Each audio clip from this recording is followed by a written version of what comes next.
அவங்களுக்கு நான் மெசேஜ் போட்டிருக்கேன். என்னில் ஏதோ பிள்ளை இருந்தாலும் போடுங்கடாப்பாண்டு. எனக்கு அமைச்சர் சந்திரசேகர் சொல்லியிருக்கிறார் தான் 17 வட்டாரம் வெல்லுவன். அவரே எலெக்ஷன்ல ஒரு ஓட் கூட எடுக்கல. உங்களுக்கு பார்த்து உங்களுக்கு விளங்கிருக்கு தானே ஐடி எண்டே இல்லையாண்டு இதை தர எத்தனை மெசேஜ் போட்டிருக்கேன். நீங்கள் சந்திரன் ஐயா தீர்மானம் இதுக்கே போகல, பாராளுமன்றத்துக்கே போகல. தான் 17 நான் 17 மில்லியன் சொல்லல. இந்த கட்சியில் இருக்கிறார்கள் கஷ்டப்பட்டார்கள், மற்றது பெரிய பெரிய படிப்புள்ளாக்கள் காமராஜர் எல்லாம் இல்லை இந்த கட்சியில். ஆனால் தண்ணியோட இப்போ நாளைக்கு என்ன எழுதுறாங்களோ எனக்கு தெரியாது. இந்த அவனுங்களுக்கும் நான் மெசேஜ் போட்டிருக்கேன். டேய் என்ன பற்றியுமே ஏதாவது எழுதுறாண்டா எழுதுங்கடா. அமைச்சர் சந்திரசேகர் சொல்லியிருக்கிறார் தான் 17 வட்டாரம் வெல்லுவன். அவரே எலெக்ஷன்ல ஒரு ஓட் கூட எடுக்கல, 17 வட்டாரம் வெல்லுவன்றார். அதுக்குள்ள அவர் காமராஜர் தேடி கொண்டிருக்கார். எங்கட ஸ்ரீரன் ஐயாவும் சொல்லியிருக்கார் தான் 17 வெல்லுவார். சுமந்திரன் ஐயா தீர்மானம் இதுக்கே போகல, பாராளுமன்றத்துக்கே போகல. தான் 17 நான் 17 மில்லியன் சொல்லல. பெரும்பாலும் நான் ஒரு 60% 70% உள்ளூராட்சி சபை வெல்லுவேன். அப்படி வென்று ஆட்சி அமைக்கலாம் போனால் தமிழ் கட்சிகளோட தான் முதலாவதாக என்னுடைய ஆப்ஷன் இருக்கும். தமிழ் கட்சிகள் வரமாட்டினோம்னா ஏதோ ஒரு கட்சியோடு சேர்ந்து ஆட்சி அமைக்க வேண்டிய வரும். மற்றது இந்த கட்சியில் இருக்கிறார்கள் கஷ்டப்பட்டார்கள், மற்றது பெரிய பெரிய படிப்புள்ளாக்கள் காமராஜர் எல்லாம் இல்லை இந்த கட்சியில். ஆனால் நான் இருக்கிறாங்கள காமராஜர் ஆக்குவோம், அவ்வளோதான். அதான் டாக்டர் வந்து நீங்கள் இந்த மாதிரி மலையகத்தில் போட்டியிடுவா இருக்குது. இப்போ மலையம் போட்டிடுறதுக்கு ரெடி பண்ணி கொண்டதுனால என்னென்றால் கட்டுப்பண பிரச்சனை உண்டு. 1000 போயிடுது. மலையாளத்தில் துப்புரவாத செலவுமே சேர்க்கலாம், தெரியும் உங்களுக்கு. 1250 ரூபா கூலி வேலை போராட்டம் நாங்கள் 5000 ரூபா கேட்குற சரியில்லை. மலையாளம் இந்த முறை ஒரு பிரச்சனை உண்டா போயிட்டு, ஆனால் ஒன்றாண்டு சுயேட்சைக்குள்ள போட்டு இருக்குன்னா அவையோட ஒரு டிஸ்கஷனோட போய்க்கொண்டிருக்கு. அவை எங்களோட எடுக்கிறதா இல்லையாண்டு அவை எங்களுடைய கட்சி கொள்ளைகளுக்கு ஓகே வந்துச்சுன்னா மலையத்தை எடுத்தால் அது மலைய மாதிரியே வரும். கனவே 2 மலையம் கேட்டவே என்ன பிரச்சனை சொன்னால் மலையத்துக்கு போடுறது காசு பிரச்சனையாக போயிட்டு. யாழ்ப்பாணம் இன்றைக்கு கிளிநொச்சி வவுனியா எல்லாம் போட்டாச்சு. கிழக்கு மாகாணம், கிழக்கு மாகாணத்தில் திருவோணமலையும் திருவோணமலை நகரமும் பட்டினமும் போட்டாச்சு. மற்ற கிழக்கு மாகாணம் உங்களுக்கு தெரியும், கூட சிங்கள மெஜாரிட்டி இருக்கிறபடியா தமிழ் போட்டு பிரியோசனம் இல்லை. வெள்ளக்கூடி எல்லாமே போட்டாச்சு கிழக்கு மாகாணம். மற்றது பெட்டிக்குளவுலையும் ஒரு 5000 போட்டுக்கிறார். அவரோட ஒரு நெகோசியேஷனோட போய் கொண்டு அவர் 2 ஆளா இல்லையான்னு சொல்றதுக்கு அவர் எங்களை கட்சிக்கு வேறு இருந்தால் அவரையும் எடுக்கிறதுக்கு தயாரா இருக்கு. டாக்டர் நாங்கள் பிந்தி தான் வந்தாங்க. என்ன நடந்தது இந்த கிளிநொச்சியில் வந்து கட்டுப்பணம் செலுத்திருக்கீங்கள். எத்தனை வேட்பாளர்கள் கட்டுப்பணம் செலுத்தினீர்கள்? என்ன மாதிரி அது கிளிநொச்சியில் இப்போ 3 பிரேசவை ஒன்று கிளிநொச்சி உண்டு, பச்சிலப்பள்ளி உண்டு, கரைச்சி உண்டு, மற்ற பூனாரி. பூனாரிக்கு டைம் இருக்கு எங்களுக்கு. 24ஆம் தேதி வரைக்கும் காசும் இல்லை. வேலனைக்கு இருந்தே கொண்டு தான் இங்கே இதுக்கு கொடுத்துருக்குறேன் நாளைக்கு. இப்போதைக்கு யாழ்ப்பாணத்தில் 6 மிச்சம் இருக்கு. 6 தீவகத்தில் இருக்கிறனால இல்லை வேலனை நாளையே கட்டிடுவேன். மற்றது காரணம் கட்டுறதுக்கு காசு வந்துச்சுன்னா கட்டிடுவேன். காசு சொல்லியிருக்கணும். அதை விட யாழ்ப்பாணத்தில் இப்போ 17க்கும் கட்டுறது சுயேட்சை குழுவால் 17 கட்டுறது யாழ்ப்பாணத்துக்கு மட்டும் 22 லட்சத்து சொச்சம். என்ன முதல் வடக்கு மாநிலம் எல்லாம் சேர்த்து 40 லட்சம் தாண்டுது. அவ்வளோ காசு ஒரு சுயேட்சை குழுவால் கட்டையில் அது இவங்க சுயேட்சை குழுவுக்கு 5000 ரூபா போட்டு வச்சிருக்காங்க. கட்சிக்கு 1500 ரூபா. மற்ற கட்சி ஊரிடம் எல்லாம் போய் உண்டியல் வச்சோன்னு தெரியுது. எங்கள்கிட்ட உண்டியல் ஆனால் எனக்கு நான் எதிர்பார்க்காத உதவி இவ்வளவு நாள்லேருந்து வந்தது. என் சகோதரன் ரத்த சகோதரம் என்ன மறக்கையில் எப்படி லோக்கல் இது பார்லிமெண்ட் எலெக்ஷன் பண்ணணும் அது முழுக்க போட்டுட்டேன். இனி வெல்றது தானே. இப்போ என்ன நான் நின்று நான் ஓட்டு எடுத்து கொடுப்பேன் எங்கள் டாக்கில். அதான் டாக்டர் இந்த முறை தேர்தலில் வந்து பொதுவாக வந்து யாழ்ப்பாணத்தை பொறுத்தவரையில் ஃபைனல் தொகுதியில வந்து அந்த ஆட்சி அமைக்கையிலாத சட்டங்கள் தொங்குனிலாம் வரும். அப்போ வெறும் சந்தர்ப்பத்தில் நீங்கள் யார் யாரோட கூட்டணி செய்ய இல்லை. அப்போ இப்போ இவையண்டு சொல்லலாம். அது இப்போ உதாரணம் சும்மா சொல்கிறேன், மானோட சேருவேன் வீடோட சேருவேன் சொல்லலாம். அது ஏனென்றால் அதில் அவை என்ன பொலிசியில் நிற்கிற மட்டும் தெரியாது. மேபி எங்களுக்கு கூட கதிரை இருந்தோண்டு அவையிட்ட 4 கதிரை வச்சோன்னு சொல்லலாம். தாங்கள் தான் சேமன் எடுக்க போகிறோம், நீங்கள் வாரண்டா வாங்கன்னு சொல்லக்கூடிய கட்சிகளும் இருக்குது. யதார்த்தமாக மக்களுக்கு யாரும் நல்லது செய்ய மாட்டா யாரோடையும் செய்கிறதுக்கு தேவையா போயிட்டா. தொங்கு நிலையாக வச்சு கொண்டு ஒன்றும் செய்யலாது தானே. உள்ளூராட்சி சபை ஒருத்தரும் ஒன்றும் செய்யலாது, ஒரு நடவடிக்கையும் செய்யலாது. உள்ளூராட்சி சபை இதையும் கூட்டத்தையும் கூட்டலான்னு பிரயோசனம் இல்லை தானே. அதில் 6 நல்லாக்கள் 6 மக்களோட அபிப்பிராயம் கூடினாக்கள், யாருக்கு ஓட் கூடினாக்கள், யாரோட சேர்ந்தாங்கன்ற பேர் கெடுபடாண்டா அவருக்கு அக்ரிமெண்ட் எழுதி தான் போவோம். மற்ற அவர் எங்களுக்கு குறைவு கதிர குறைவு வேற ஒரு கட்சி கூட டாக்டர் வாரீங்களோன்னு கேட்டால் அப்பவும் அக்ரிமெண்ட் எழுதி தான் போவோம். எங்களோட பாலிசி இது. எங்களோட இருக்கிறார்கள் வந்து கோர்ட்ஸால் தீர்ந்தால் இதை வழக்கல் தீர்ந்தால் நாங்கள் கட்சியை விட்டு நிப்பாட்டுவோம். அப்போ உங்களோடையும் நாங்கள் வரைக்கல, உங்களுக்கும் அதே பாலிசிக்கு உடன்படுறீங்கன்னா ஓகேன்னு வருவேன் நான். அதே டாக்டர் இந்த முறை யாழ் மாவட்ட மாநகர சபையை நீங்கள் கைப்பற்றினா எப்படியான செயற்பாடுகளை முன்னெடுப்பீங்க? முக்கியமாக இப்போ எங்களோட யாழ்ப்பாணத்தில் கிளீனிங்ன்ற பெரிய பிரச்சனை. 5S system, quality management, planning unit ஒன்றுமே இல்லை.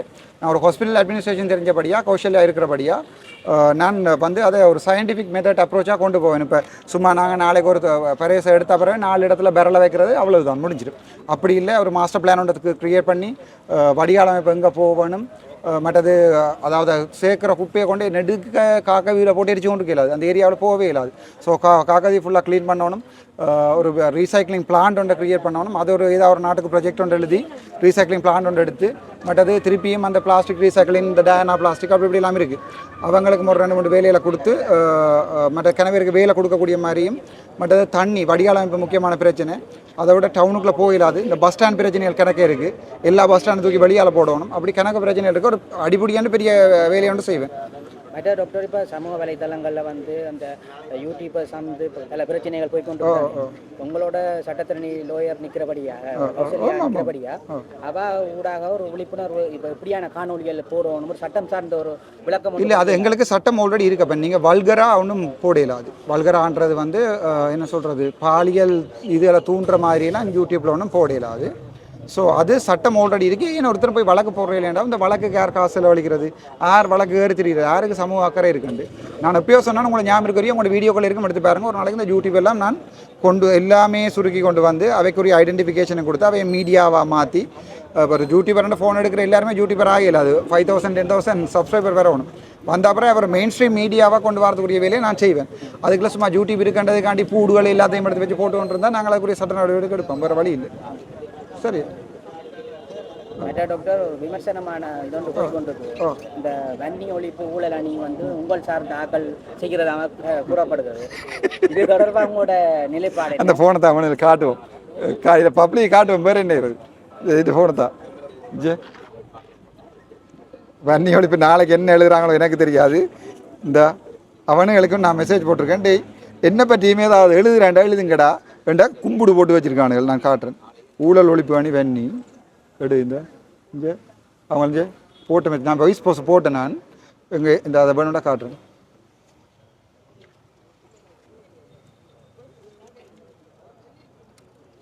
அப்போ நெல்லை பாரபட்சம் பார்க்க வேண்டாம். மேபி நான் பிள்ளையானால இருக்கலாம். அப்படி ஏதாவது இருந்தால் தாராளமாக போடலாம். அப்போ அதை நீங்கள் என்ன கேட்டாலும் நான் பதில் சொல்லுவேன். இப்போ 5 பிரதேச சபைக்கு கட்டியிருக்கிறேன், 12 பிரதேச சபைக்கு காசு சேர்த்து கொண்டு தான் இருக்கிறேன். நான் ஓப்பனாகவே சொல்லியிருக்கிறேன். ஒரு நாளைக்கு அனுப்பி கொண்டிருக்கிறோம். அதை எடுத்து நாளைக்கு எப்படியும் ஒரு மிச்ச பண்ணல ஒரு 6 அல்லது 8 10 நாளில் மிச்ச 4 கட்டுறேன். 12 மணிக்கு 4 கட்டுறேன் நினைக்கிறேன். மொத்தம் 17 பெரும்பாலும் கட்டுவோம். அது தவிர வவுனியாவிலே கட்டுப்பட்டு கொண்டிருக்கு, ட்ரெங்கோ கட்டுப்படுது, வட்டிகளோ கட்டுப்படுது. இப்போ சிங்கள ஏரியா இல்லாத எல்லாமே கட்டுப்படுது. எல்லா காசும் நான் திருப்பி கொடுக்கணும். வேண்டித்தான் நான் திருப்பி கொடுக்கலாம். வேணுமானாக்கள் 26 ஐடென்டி கார்டு நம்பர் அங்கே போய் தேடி அடித்து பார்த்து இருந்தால் ஸ்க்ரீன்ஷாட் எடுத்து போடணும். ஒரு பிரச்சனை இல்லை.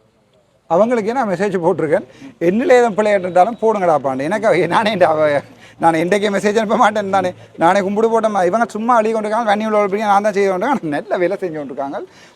நான் அவங்களுக்கே அட்வைஸ் பண்ணியிருக்கேன். அவங்களோட ப்ரொஃபைல் வந்து லொக்காக இருக்கிறதுக்கு என்னென்ன செய்யணும் ரெண்டு அவங்களோட என்னோட கண்டாக்ட் பண்ணினவங்க கண்டாக்ட் பண்ணி சொன்னாங்க. டாக்டர் எனக்கும் ஒரு போஸ்ட் போட்டிருக்காங்க. அல்ஃபா மேல நினச்சி கொண்டிருக்கிறாருண்டு ஏதோ ஒரு போஸ்ட்னா அதையும் ஷேர் பண்ணி தான் இருக்கிறேன்.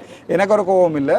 ஆனால் யாரோ ஒரு கொஞ்சம் பேர் சேர்ந்து தான் செய்து கொண்டிருக்கிறாங்க. நல்ல விடயம்ண்டா நான் ஷேர் பண்ணியிருக்கேன். சில விடயங்களை சில பேர் தனிப்பட்ட ஆக்கள் பாதிக்கப்படுதுன்னா இப்போ இந்த கேட்ட அப்புறம் ஷேர் பண்ணி போட்டு ஷேர் பண்ணுறது குற்றம் இல்லையா? இப்போ எழுதுறது தான் குற்றம். ஆனால் அவங்க எழுதினதில் குற்றங்களில் பிழையானது என்றால் அதை நிரூபிக்கட்டும். இப்போ எனக்கு எதுவும் எழுதினா நான் என் ஐடென்டி கார்டை போட்டு என் பேங்க் ஸ்க்ரீன்ஷாட்டை போட்டு எல்லாமே நிரூபிக்கிறேன் தானே நான். அப்போ எழுதினாக்கள் நிரூபிக்கணும். சும்மா அவங்களுக்கு போய் இன்னொரு கல்ல ப்ரொஃபைல் ஐடி எழுதி அவங்களுக்கு தூசணத்தால் எழுதுற விட்டுட்டு நிரூபிக்கட்டும். ஒரு பிரச்சனையும் இல்லை. இப்போ உங்களுக்கு பார்த்து உங்களுக்கு விளங்கிருக்கு தானே இப்போ ஐடி என்கிட்ட இல்லையாண்டு இதை தர நான் எத்தனை மெசேஜ் போட்டிருக்கேன். நீங்கள் இங்கே தொடக்கத்தில் இருந்து நான் எல்லாமே போட்டு கொண்டு தான் இருக்கேன். ஃபர்ஸ்ட்டாக போட்ட மெசேஜ் வந்து அழிச்சிட்டாங்களா அவங்க போட்டது. ஏதோ நக்கலாக போட்டு எனக்கும் போட்டிருந்தாங்களோ ஐயா வணக்கம் இந்த இடக்கு இந்த நான் வெரி ஓப்பன். அப்போ நான் இது நான் நடத்துகிற ப்ரொஃபைல் இல்லையாடாப்பா. நான் அப்படி போடுறேன்டா நான் எந்த ப்ரொஃபைல்லையே போட்டு வளர்க்க வேண்டியிருப்பேன். நான் நிறைய ஒரு ஆள் போடுறேன்டா எந்த ப்ரொஃபைல்லே போட்டிருப்பேன். நான் ஒரு சில விடயங்கள் பாராமல்ல காய்ச்சினா எனக்கு எவிடன்ஸ் தான் இருக்குது. காட்ட சரியில்லை, டீசென்ட் இல்லாதவே இல்லை. பட் அதை வழக்கு போடுறேன்டா நாங்கள் நீதிமன்றத்துக்கு கொடுக்கறதுக்கு ரெடியாக இருக்கோம். மற்ற டாக்டர் இப்போ தேர்தல் காலம் என்றபடியாக பார்லிமெண்ட் எம்பிமாருக்கு வந்து பாதுகாப்பு கூடுதலாக தேவைப்படும் தானே.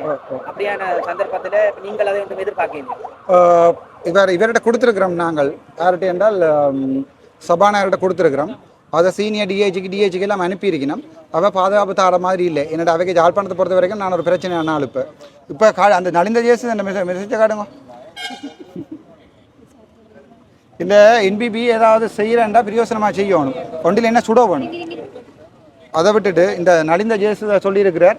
கேபினெட் ஸ்போக் பர்சன் டாக்டர் நலிந்த ஜேசி said today the government expects that the speaker will take some action against Jaffna district MP Ramana Arjuna. என்ன ஆக்ஷன் எடுக்க போறீங்க? யாரோ ஒரு ஆள்கிட்ட பேரை போட்டு நான் தான் கதைச்சினாமண்டுடாப்பா, உங்களுக்கு தெரியும் யாரும் இப்போ வந்திருக்கு, நான் தான் கதைச்சினாமண்டு பிமல் ரத்நாயக சொல்லிக்க ஏண்டா நீங்கள் எங்கேண்டு பார்த்து கொண்டுக்கிறீங்க அர்ஜுனா கதைக்கிறத வீடியோ போடுறது. எங்கேயாவது நான் அந்த சம்மந்தப்பட்ட லோயரை பற்றி கதைச்சிருக்கேன்னா கதைக்காத எங்கடா கன்சர்ட்ல இருந்து நீக்கிறது. இவங்க இப்போ என்பிபிக்கு பெரிய பிரச்சனை, இப்போ வடக்கு மாநிலத்தில் நான் தான் பெரிய பிரச்சனை, எனக்கு என்ன ஆக்ஷன் எடுக்க போகிறாங்க? நானே ஆகஸ்ட் விட்டுட்டு மாகாண சபைக்கு வந்துட்டேன். இவங்க இப்போ நான் யோசிக்கல என்பிபி இப்படி கீழ்த்திரமா எல்லாம் ரங்குமெண்டு இப்படி இப்போ அமைச்சர் சந்திரசேகருக்கு அடிக்கடின்னு அடிச்சிட்டேன் நான். இப்போ இவ வந்து முதல் என்னோட கேட்டு கொண்டு வந்தவ டாக்டர் சமாதானமாக போகமாட்டோம், சமாதானம் போகமாட்டு பார்த்தா இவ என்ன நியூட்ரலைஸ் கொண்டு நாங்கள் எப்படி தலைவரை 2002ஆம் ஆண்டு சமாதான உடன்படிக்கைன்னு சொல்லி போட்டு அது பிறகு இவங்க ஆயுதம் எல்லாத்தையும் சேர்த்து அடி நடித்தாங்களோ அந்த மாதிரி என்ன எங்களுக்கு தங்களுக்கு அடிக்க வேணான்னு சொல்லி போட்டு சமாதானம்னு சொல்லிட்டு இவ உள்ளுக்குள்ளால போய் நான் சேர்த்த உள்ளூராட்சி ஆக்களுக்கெல்லாம் 50,000 ரூபா 20,000 ரூபா கொடுக்குறாண்டெல்லாம் கழிச்சிருக்கணும். கொடுத்துச்சு நம்ம கொடுக்கல, எனக்கு தெரியாது. அதெல்லாம் எனக்கு முதல் வாரண்டை முக்கியமாக துணுக்கா பக்கம் எடுத்து வாரண்டை எல்லாரும் சில பேர் அங்கே போயிட்டு நான் போஸ்டே போட்டிருக்கேன், அந்த காசை மணிக்கு நீங்கள் ஓடியாங்கடாண்டு. சரிதான்.